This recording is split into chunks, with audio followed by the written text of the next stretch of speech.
الحمد لله وكفى وسلام على عباده الذين اصطفى أما بعد أعوذ بالله من الشيطان الرجيم بسم الله الرحمن الرحيم قد نرى تقلب وجهك في السماء فلنولينك قبلة ترضاها فول وجهك شطر المسجد الحرام صدق اللہ وصدق رسولہ النبی الکریم۔ سارے دوست درود پاک پڑھ لیں۔ اللہم صلی علی سیدنا و مولانا محمد وعلی آلہ وصحبہ وبارک وسلم۔ اللہم صلی علی سیدنا و مولانا محمد وعلی آلہ وصحبہ وبارک وسلم۔ اللہم صلی علی سیدنا و مولانا محمد وعلی آلہ وصحبہ وبارک وسلم۔ سب سے پہلے میں ان عزیز بچوں کو مبارکباد دیتا ہوں جن کے سینوں نے 30 پارے قرآن پاک کے محفوظ کیے ہیں۔ اللہ یہ علم ان کو مبارک فرمائے۔ دوسرے نمبر پر جو مکتب کے بچے مختلف موضوعات پر آپ کے سامنے احادیث پیش کر رہے تھے اور اسماء حسنہ سنا رہے تھے، وہ بھی مبارکباد کے مستحق ہیں کہ ایک چھوٹی عمر میں اللہ سے تعلق اور اللہ کے نبی سے تعلق قائم کیے ہوئے ہیں، اللہ کے نام یاد کیے ہوئے ہیں، رسول اللہ صلی اللہ علیہ وسلم کے فرامین یاد کیے ہوئے ہیں۔ اللہ ان بچوں کے علم میں، عمر میں ترقی نصیب فرمائے۔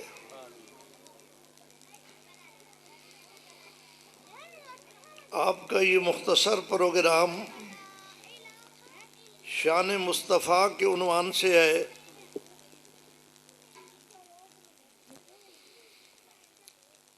نبی پاک صلی اللہ علیہ وسلم کی شان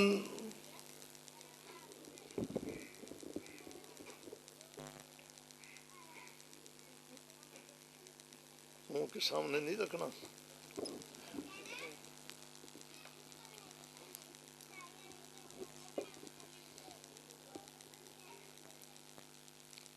آپ کی شان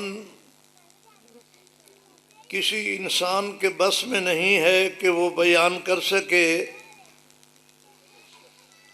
میرا تو نظریہ یہ ہے، آپ کا بھی یہی ہوگا، کہ اگر کوئی اتنا بڑا ترازو ہوتا کہ اللہ کی ساری مخلوق کو ہم ایک پلڑے میں رکھ دیتے اور دوسرے پلڑے میں شان مصطفیٰ رکھ دیتے تو اللہ کی قسم شان مصطفیٰ والا پلڑا جھک جاتا۔ جو بھی شان مصطفیٰ پہ گفتگو کرتا ہے وہ اپنا حصہ شامل کرتا ہے، عقیدت کا اظہار کرتا ہے، کامل طریقے سے بیان کرنا اس کے بس میں نہیں ہوتا۔ اللہ کریم نے انسانوں کی ہدایت کے لیے 1,24,000 انبیاء دنیا میں مبعوث فرمائے۔ سب سے پہلے نبی ہمارے ابا آدم علیہ السلام ہیں، اور سب سے آخر میں ہمارے آقا حضرت محمد الرسول اللہ، سارے کہو صلی اللہ علیہ وسلم ہیں۔ مسلسل انبیاء کرام علیہم السلام تشریف لاتے رہے۔ تمام انبیاء کو اللہ نے آسمان سے تعلیمات دیں، ہدایات دیں، کتاب کی شکل میں، صحیفے کی شکل میں، اور ہر نبی کو اللہ نے امت بھی دی۔ اس نبی نے اپنی امت کو جنت کا راستہ دکھایا۔ یہ سلسلہ چلتا چلا آیا۔ ہم جب انبیاء علیہ السلام کی زندگیوں میں آپ کی سیرتوں میں غور کرتے ہیں تو ایک بڑا عجیب نمایاں فرق نظر آتا ہے۔ تو جو ہے آپ کی، آپ نے زبان سے نہیں کہا، ہاں سر ہلایا صرف، توجہ بھی سر میں ہوتی ہے۔ اللہ کرے آپ کی توجہ رہے تاکہ ہم جلدی فارغ ہو جائیں۔ آدم علیہ السلام سے عیسیٰ روح اللہ تک اللہ پاک نے ہر نبی کے سر پہ تاج نبوت رکھا۔ یہ بات طے شدہ ہے کہ نبی کوئی اپنی محنت سے نہیں بن سکتا، عبادت سے، کوشش سے نہیں بن سکتا۔ نبوت اللہ کا انتخاب ہوتا ہے، اللہ جسے چاہتا ہے اسے نبی بناتا ہے۔ اللہ پاک نے تمام انبیاء کے سروں پہ تاج نبوت رکھا، لیکن جب باری آئی ہمارے مصطفیٰ کی، سبحان اللہ کہو، جب باری آئی ہمارے آقا کی، اللہ نے آپ کے سر پہ تاج نبوت بھی رکھا اور اس تاج نبوت میں ختم نبوت کا موتی بھی لگا دیا۔ اس سے پہلے والے سارے انبیاء نبی ہیں، لیکن ہمارے آقا خاتم النبیین ہیں۔ صرف خاتم النبیین نہیں، امام الانبیاء بھی ہیں۔ اللہ پاک نے جس نبی کو بھی نبوت عطا فرمائی، اس کی نبوت کے ارد گرد 3 دائرے لگائے۔ دائرہ جانتے ہو، سکول پڑھے ہوئے ہو، یہ پرکار رکھ کے جو لکیر کھینچی جاتی ہے اس کو دائرہ کہتے ہیں۔ حد بندی ہو جاتی ہے، باہر والی چیز باہر، اندر والی اندر۔ ہر نبی کی نبوت میں اللہ نے کتنے دائرے لگائے؟ بولو 3۔ ایک دائرہ لگایا زمانی، ایک دائرہ لگایا مکانی، ایک دائرہ لگایا افرادی۔ زمانی دائرے کا معنی یہ ہے، اللہ کریم نے اس نبی کی نبوت کی حد مقرر کر دی کہ 100 سال تک نبی ہوگا، اس کے بعد نہ، 500 سال کے لیے نبی ہوگا، 1000 سال کے لیے نبی ہوگا۔ مختلف زمانوں میں اللہ کریم نے مختلف نبی بنائے، تو ہر نبی کے ارد گرد نبوت کے زمانی دائرہ لگا دیا کہ اس وقت تک نبی ہے، اس کے بعد اور نبی ہوگا۔ مکانی دائرہ بھی لگایا کہ کوئی نبی ایک ضلع کا نبی، مکان کے اعتبار سے حد بندی کر دی کہ اس کے باہر نبوت نہیں ہے۔ ایک ضلع میں، کسی کی نبوت ایک صوبے میں، کسی کی نبوت ایک بر اعظم میں، ملک میں، مکان کے اعتبار سے محدود کر دی کہ اس کے باہر دوسرا نبی ہوگا۔ بیک وقت کئی انبیاء بھی دنیا میں تشریف لاتے رہے، اور ایک نبی دوسرے نبی کو جانتا بھی نہیں تھا، ملاقات بھی نہیں تھی، اس کی امت بھی الگ، اس کا علاقہ بھی الگ، اس کی تعلیمات بھی الگ۔ کتنے دائرے ہو گئے؟ تو سب چپ کیتی بیٹھے ہو، اگر میں چپ کر گیا جلسہ ختم ہو گئی سے۔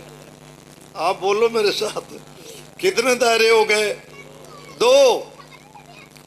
تیسرا دائرہ اللہ نے افراد کے اعتبار سے لگایا کہ 1000 کا نبی، یعنی امت میں 1000 آدمی ہوگا، میں مثال کے طور پر کہہ رہا ہوں۔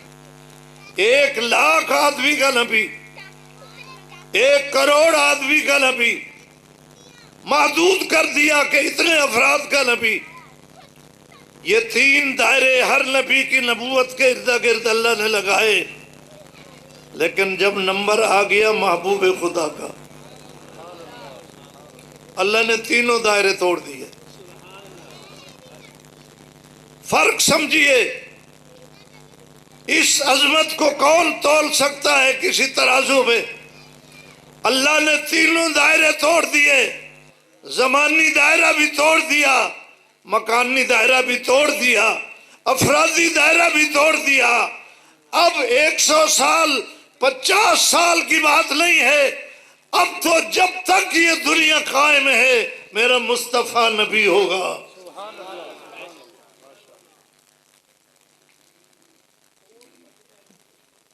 اور قرآن کہتا ہے وَمَا أَرْسَلْنَاكَ إِلَّا رَحْمَةً لِّلْعَالَمِينَ. عالم ایک جہان کو کہتے ہیں اور عالمین جمع کا صیغہ ہے. کئی سارے جہان. ایک جہان یہ ہے جس میں ہم بیٹھے ہیں، اس کو کیا کہتے ہیں؟ دنیا. اس مرنے کے بعد جو قیامت تک درمیان میں جہان ہے اس کو کہتے ہیں عالم برزخ. وہ ایک عالم ہے مستقل. مرنے کے بعد دوبارہ جب اللہ اٹھائے گا سارے لوگوں کو تو وہ عالم آخرت شروع ہو جائے گا. قیامت ہوگی، حساب کتاب ہوگا. پھر اللہ ایمان والوں کو جنت میں بھیجے گا اور کافروں کو جہنم میں بھیجے گا. تو کتنے عالم ہو گئے؟ اتنا حفظہ کمزور ہے. کتنے عالم ہو گئے؟ 3. عالم دنیا، عالم برزخ، عالم آخرت.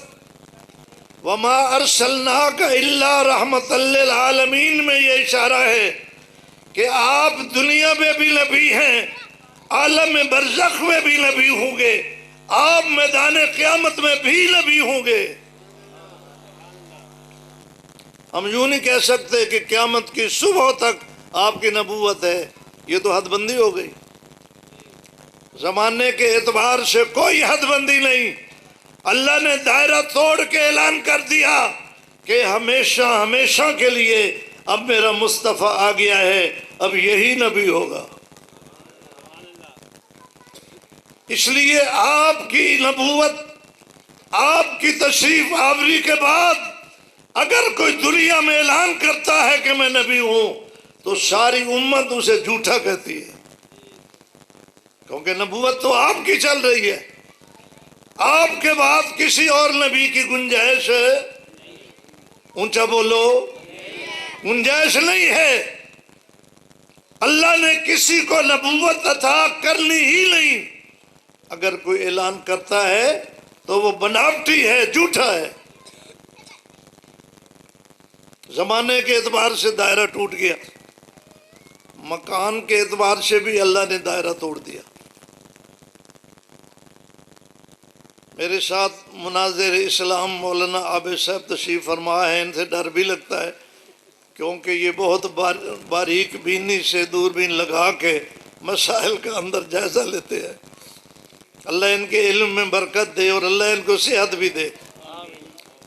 پاکستان میں ان کی بڑی ضرورت ہے. جس موضوع پر یہ کام کر رہے ہیں بہت کم لوگ ہیں. تو دوسرا کون سا دائرہ ہے بھائی؟ ابھی بول گئے آپ. نہیں، مکانی.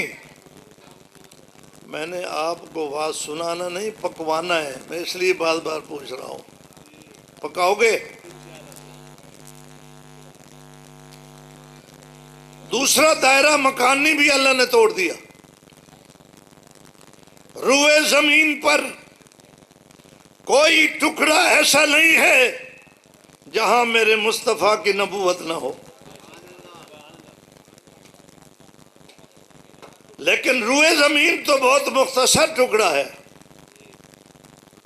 میرا عقیدہ اور نظریہ یہ ہے کہ تحت الثری سے لے کے عرش معلی تک، فضاؤں میں بھی، آسمانوں میں بھی، تحت الثری زمینوں میں بھی اگر کسی کی نبوت ہے تو وہ میرے مصطفیٰ ہیں.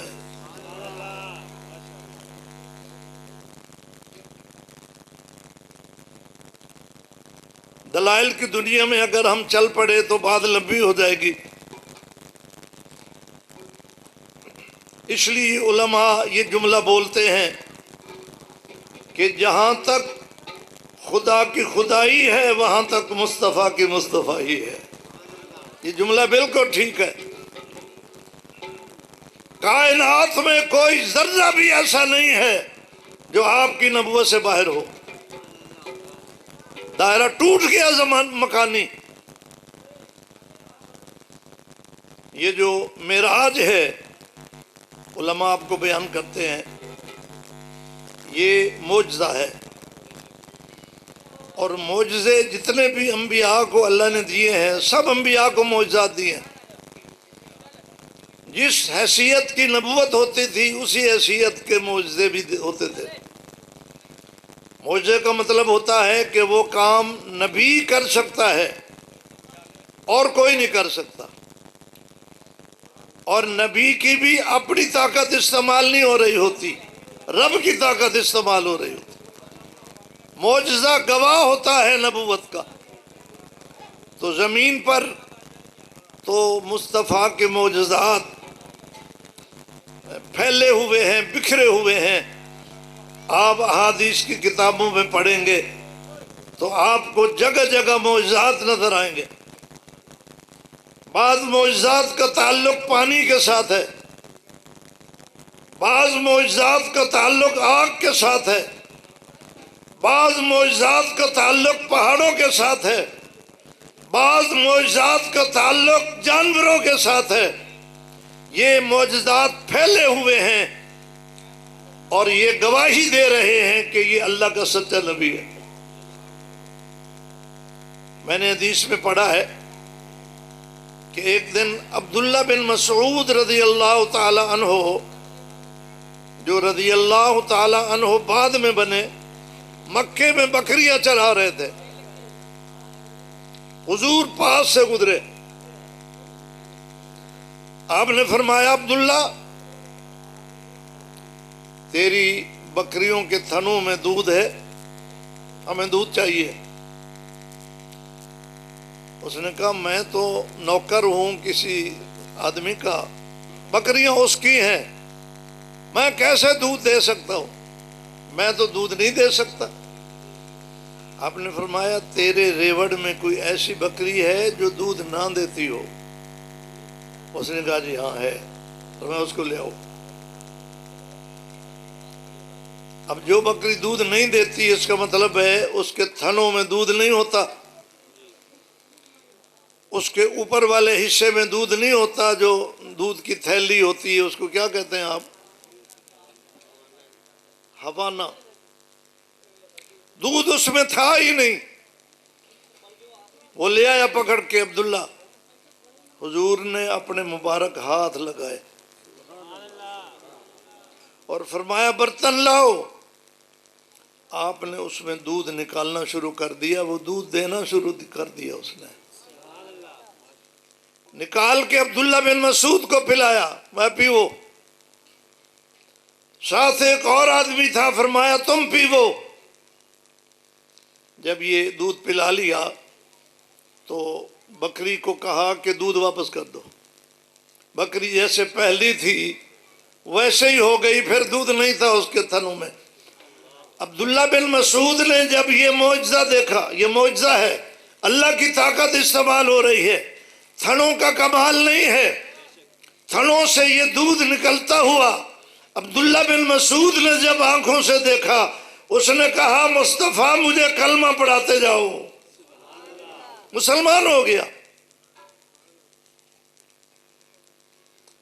تھنوں سے تو دودھ نکلتے ہی رہتے ہیں اگرچہ ان تھنوں میں نہیں تھا. میں آپ کو ایک عجیب معجزہ بتاؤں. ایک موقع پر صحابہ کے پاس پانی ختم ہو گیا. پانوں کی مشکیں لے کے چلتے تھے، کنواں ہوتا تھا اس سے نکالتے تھے. مشکوں میں بھی پانی ختم ہو گیا، کنویں میں بھی پانی ختم ہو گیا. صحابہ نے شکایت پیش کی، یا رسول اللہ صلی اللہ علیہ وسلم پانی نہیں ہے پینے کے لیے، وضو کے لیے، آٹا گوندنے کے لیے، ہانڈی پکانے کے لیے پانی نہیں ہے. فرمایا اپنی مشقوں سے ایک پیالے میں پانی نچوڑ کے جتنا اکٹھا ہو سکتا ہے وہ میرے سامنے لاؤ.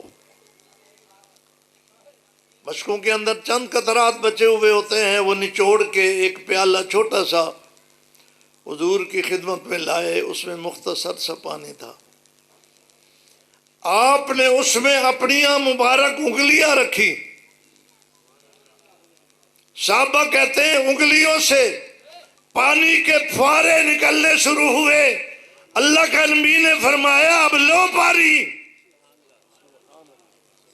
آپ نے دیکھا ہے کبھی انگلیوں سے پانی نکلتا ہوا؟ خون نکلتا ہے، لیکن نبی کی انگلیوں سے پانی نکل رہا تھا. یہ نبی کا معجزہ ہے. صحابہ کرام نے وہ پانی پیا. لوگ مجھ سے پوچھتے ہیں، آپ سے بھی پوچھتے ہیں کہ دنیا میں افضل ترین پانی کون سا ہے؟ آپ کہتے ہیں آب زمزم. میں اس کو بھی مانتا ہوں، لیکن اس سے تھوڑا سا آگے سفر کر کے 1400 سال پیچھے چلے جاؤ تو سب سے افضل پانی وہ ہے جو مصطفیٰ کی انگلیوں سے نکلا ہے. آب زمزم پینے والا بھی مبارک ہے، لیکن مصطفیٰ کی انگلیوں کا پانی پینے والا تو بہت ہی مبارک ہے. یہ صلح حدیبیہ، غزوہ حدیبیہ کی بات ہے. 1400 صحابہ آپ کے ساتھ تھے. اس میں خلفائے راشدین بھی تھے، دوسرے صحابہ بھی تھے. انہوں نے پانی پیا. میرا یہ عقیدہ ہے کہ جس جسم میں نبی کی انگلیوں کا پانی اتر گیا اس کے اوپر جہنم کی آگ حرام ہے. بہت سارے بھولے بھالے لوگ ان لوگوں کا ایمان پوچھتے پھرتے ہیں، اس پر بحث کرتے پھرتے ہیں. میں کہتا ہوں جہاں نبی کی انگلیوں کا پانی چلا گیا یا آپ کے جسم کا خون چلا گیا، جہنم کی آگ اس کے قریب نہیں آ سکتی.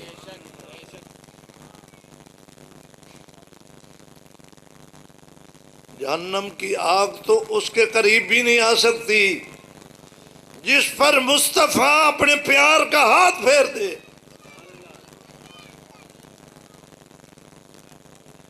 جہنم اس کے قریب بھی نہیں آ سکتی جس کے کندھوں میں مصطفیٰ سوار ہو جائے. اور جہنم اس کے قریب بھی نہیں آ سکتی جو مصطفیٰ کے کندھوں پہ سوار ہو جائے. ذرا جاؤ نا پیچھے 1400 سال پہلے مدینے میں، دیکھو مصطفیٰ کو کہ ایک کندھے پہ حسن کو بٹھا رکھا ہے، دوسرے پہ حسین کو بٹھا رکھا ہے. یہ حسن و حسین بڑے مبارک لوگ ہیں کہ انہوں نے نبی کے کندھوں پہ سفر کیا ہے. اور صدیق اکبر کے کندھے وہ مبارک ہیں جس پر نبی نے سفر کیا ہے. یہاں اگر مولانا عبداللہ عابد صاحب مجھے اجازت دیں تو میں ایک بات آپ کو بتاؤں. جب اللہ کے نبی صدیق کے ساتھ سفر کر رہے تھے، رات تھی یا دن تھا؟ مولویوں نے تو پتہ ہے، تو سمجھ دسو نہ سونے. رات ہی تو تھی، ہجرت والی رات تھی. مشرکین سے خفیہ طریقے سے آپ غار ثور کی طرف جا رہے تھے. حضور تھے یا آپ کے ساتھ صدیق تھا؟ دو تھے. جب پہاڑی کے اوپر چڑھنے لگے تو وہ پہاڑی ذرا اونچی سی ہے. اللہ آپ کو مکے لے جائے. آمین. تو سکائی نہیں آکھی، میں گائی تو ڈرے بیٹھے ہو. اگر اللہ نے منظور کر لیا تو دے دے گا پیسے. مہنگائی سے نہ ڈرا کرو. آمین خوشی سے کہا کرو. ہاں، یہ عبداللہ عابد صاحب آپ کو کہتے ہیں نا آمین آہستہ کہو. وہ ان سے پوچھو، وہ نماز میں ہے تو جلسے میں نہیں ہے، تو جلسے میں آمین اونچی کہا کرو. تو حضور تھے اور صدیق تھا، اور اس پہاڑی پہ چڑھ رہے تھے جو چڑھائی بڑی مشکل ہے. ایک جگہ صدیق رک گئے. کہا یا رسول اللہ آپ تھک گئے ہوں گے، میں غلام آپ کے ساتھ ہوں، آپ میرے کندھوں پہ سوار ہو جائیں، میں آپ کو اپنے کندھوں پہ سوار کر کے پہاڑی پہ چڑھوں گا. حضور بیٹھ گئے.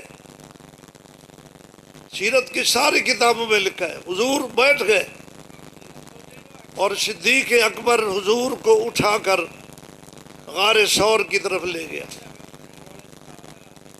اب یہاں سوال یہ پیدا ہوتا ہے کہ مصطفیٰ تو اللہ کے نبی تھے اور صدیق امتی ہے، اور ایک نبی میں 40 جنتیوں کی طاقت ہوتی ہے. جنتی کی طاقت آپ کو علماء بتائیں گے. ایک ایک جنتی کی قد ہی 130 فٹ لمبی ہے. جنت میں جائیں گے نا آپ کی بھی قد اتنی ہو جائے گی. اللہ ہم سب کو لے جائے جنت میں. جنت میں بڑے مزے ہوں گے، اللہ کا بھی دیدار کریں گے، مصطفیٰ کا بھی دیدار کریں گے. 130 فٹ لمبی جس کی قد ہے، اس کی باقی اعضاء اور اس کی طاقت کتنی ہوگی؟ ایک حدیث میں ہے کہ ایک نبی کی طاقت 40 جنتیوں کے برابر ہے. حضور کی طاقت تو 40 جنتیوں کے برابر ہے، اور صدیق اکیلا ہے.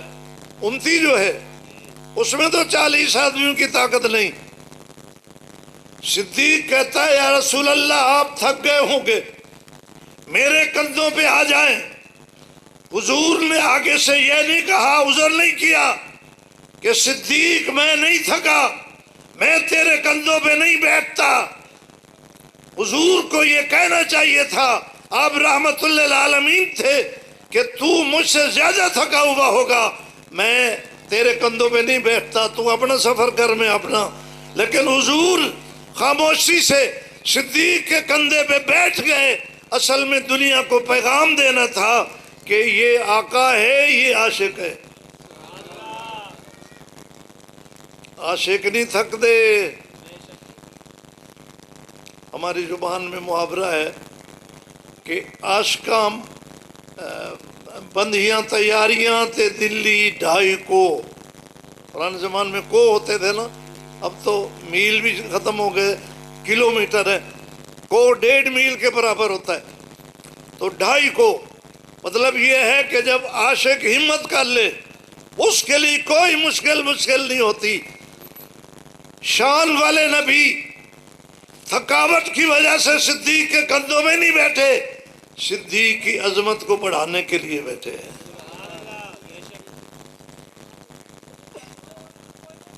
تو وہ کندھے بھی مبارک ہیں جس پہ مصطفیٰ بیٹھا ہے. میرے دوستو، وہ سواری بھی مبارک ہے جو حلیمہ لے کے آئی تھی اور حضور کو لے گئی تھی. وہ گھر بھی مبارک ہے ابو ایوب انصاری کا، جس کے دروازے پر مصطفیٰ کی اونٹنی بیٹھی. میں اشارے دے رہا ہوں آپ کو. تو صحابہ نے نبی کی انگلیوں سے نکلا ہوا پانی پیا، اس لیے یہ سارے صحابہ مبارک ہیں اور سارے جنتی ہیں.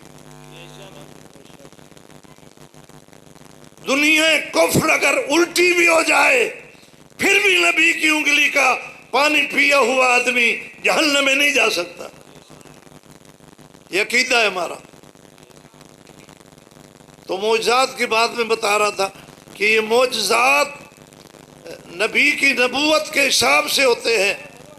تو یہاں زمین پر تو بہت سارے معجزات ہیں، لیکن معراج والا معجزہ ایک خاص معجزہ ہے جس کا تعلق صرف زمین سے نہیں ہے بلکہ اس کا تعلق فضاؤں سے بھی ہے، اس کا تعلق 7 آسمانوں سے بھی ہے، اس کا تعلق جنت سے بھی ہے، سدرۃ المنتہا سے بھی ہے، سدرۃ المنتہا سے اوپر والے سفر میں بھی ہے. کیونکہ یہ جو سفر ہے یہ سارا معجزہ ہے، ورنہ کسی انسان کی یہ طاقت نہیں ہے کہ رات کے ایک مختصر حصے میں اتنا لمبا سفر کر کے آ جائے.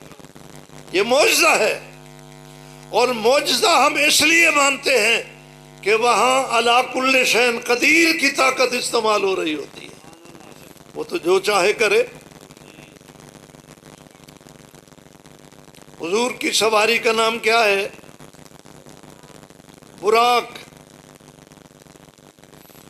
آپ براق پر سوار ہوئے، مکے سے بیت المقدس آئے. درمیان میں سٹاپ بھی ہے تو ان کو بیان کرنے کی ضرورت نہیں. بیت المقدس آئے، وہاں نماز پڑھائی، پھر سواری جبریل نے تیار کی اور اس سواری نے فضاؤں میں سفر کرنا شروع کیا. یہاں ایک بات میں کہتا ہوں، میں نے بہت ساری جگہ پوچھا ہے ماہرین فلکیات سے اور سائنسدانوں سے کہ دنیا میں سب سے زیادہ تیز دوڑنے والی کون سی چیز ہے، تو لوگ کہتے ہیں روشنی. ایسے ہے نا؟ بالکل یہی بات ٹھیک ہے. روشنی تیز دوڑنے والی ہے کہ ایک سیکنڈ میں 1,86,000 میل سفر کرتی ہے. ایک سیکنڈ میں. سورج ہم سے 9 کروڑ میل اوپر ہے، وہاں سے روشنی 8 منٹ میں آتی ہے. 8 منٹ 18 سیکنڈ. لیکن براق کی رفتار اتنی زیادہ ہے کہ روشنی کی کیا مجال ہے کہ اس سے مقابلہ کر سکے. براق کی رفتار کیوں تیز ہو گئی؟ اس لیے کہ اس پہ مصطفیٰ سوار ہے. میں نے پڑھا ہے کہ اس کا ایک قدم بیت المقدس میں تھا اور دوسرا قدم پہلے آسمان میں تھا. آپ سمجھتے ہوں گے کہ آسمان اتنا دور ہے جتنا یہاں سے کراچی ہے. یہی سمجھتے ہو؟ یا جتنا سعودی عرب ہے، یا جتنا یورپ ہے، امریکہ ہے. آپ ماہرین فلکیات سے پوچھیں کہ آسمان زمین سے اتنا اونچا ہے کہ اس ترقی یافتہ دور میں بھی کوئی دوربین ایسی نہیں ہے جس کی نگاہ آسمان تک پہنچی ہو. بہت دور تک دوربینوں نے دیکھا ہے. یہاں تک کہ میں نے پڑھا ہے کتابوں میں کہ دوربینوں نے ہمیں بتایا کہ نظام شمسی کا جو اوپر والا سیارہ ہے اس کا نام ہے پلوٹو. ہم اس کو عربی میں کہتے ہیں بلوتو. اس کی روشنی 5.5 گھنٹے میں زمین میں آتی ہے. کتنے میں؟ فاصلے کا خود ہی اندازہ کر لو. دوربین نے اسے بھی دیکھ لیا ہے. اس کے بعد ایک اور سیارہ ہے جس کی روشنی زمین پر 100 سال میں آتی ہے. رفتار یاد ہے روشنی کی کتنی ہے؟ 1,86,000 ایک سیکنڈ میں، منٹ میں بھی نہیں، 100 سال میں. اس کو بھی دوربین نے دیکھ لیا ہے. دوربین نے ہمیں بتایا ہے. اس کے اوپر ایک ایسا سیارہ ہے جس کی روشنی زمین پر 1000 سال میں آتی ہے. وہ بھی دوربین کی نگاہ میں آ گئی ہے.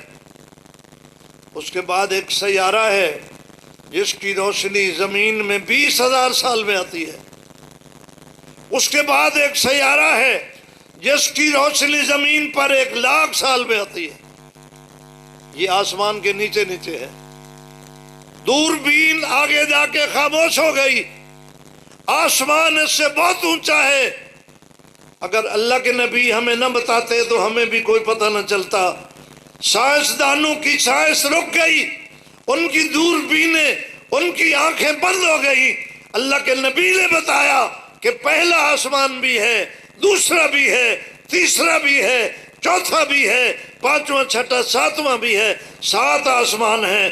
ہم نے اللہ کی نبی کی زبان سے اور قرآن کی زبان سے یہ بات تسلیم کی ہے کہ آسمان ہے. تو زمین سے پہلے آسمان کا فاصلے کا اندازہ کیا آپ نے؟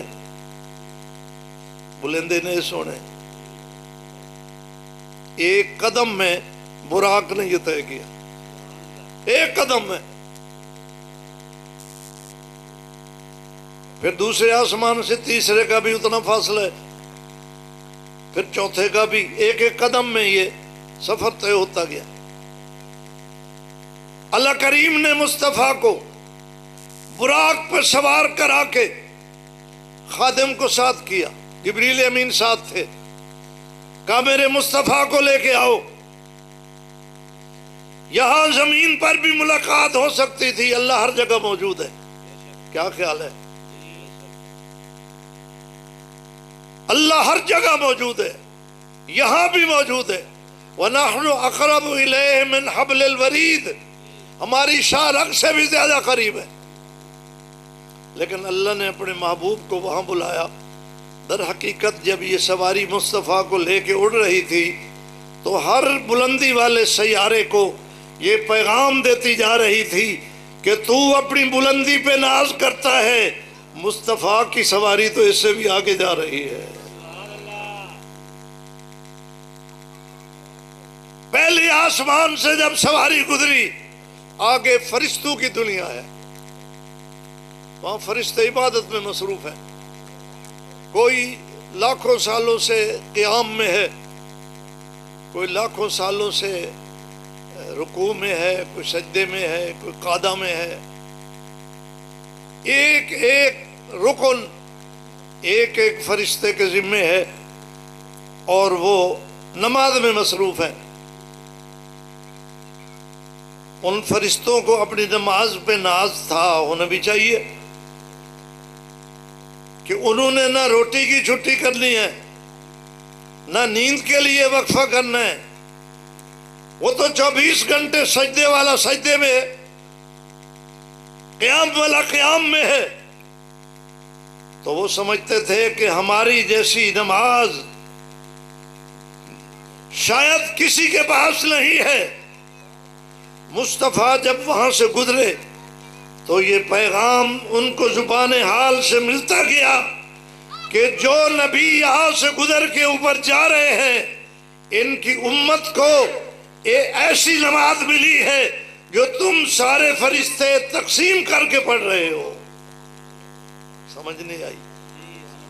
ایک قیام کر رہا ہے، وہ رکوع نہیں کر رہا. ایک رکوع کر رہا ہے، قیام نہیں کر رہا. ایک سجدہ کر رہا ہے، رکوع نہیں کر رہا. نبی کی امتی کو اللہ نے ایسی نماز دی ہے جو قیام بھی کر رہا ہے، رکوع بھی کر رہا ہے، سجدہ بھی کر رہا ہے، قعدہ بھی کر رہا ہے، قرآن کی تلاوت بھی کر رہا ہے، سبحان ربی الاعلیٰ کے ترانے بھی کہہ رہا ہے، تشہد بھی پڑھ رہا ہے. سارے فرشتوں کی مجموعہ نماز ایک ایک امتی کو اللہ نے عطا کر دی. کہو اللہ کا شکر ہے.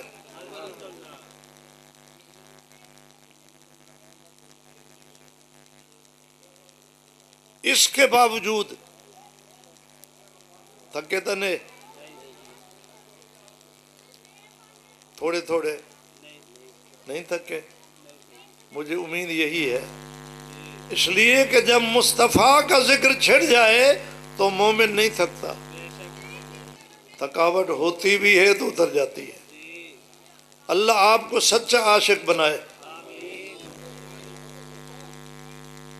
اگر کسی عاشق کو جانا ہو نا، جاننا ہو کسی عاشق کو، تو میرے ساتھ مدینے چلو.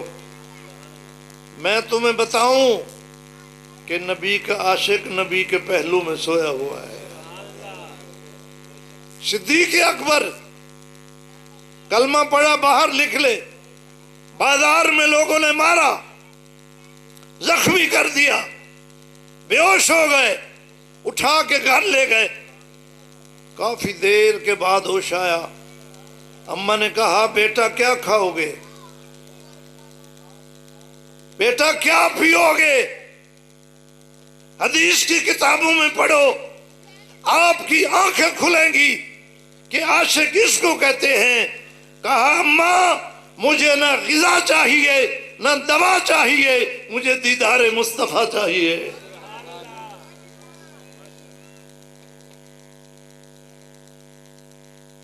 اگر قریب قریب کسی عاشق کو دیکھنا ہو تو میرے ساتھ لاہور چلو،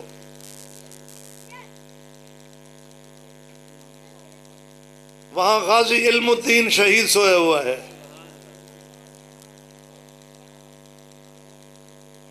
عطا اللہ شاہ بخاری رحمت اللہ علیہ نے لاہور دہلی دروازے پہ تقریر فرمائی۔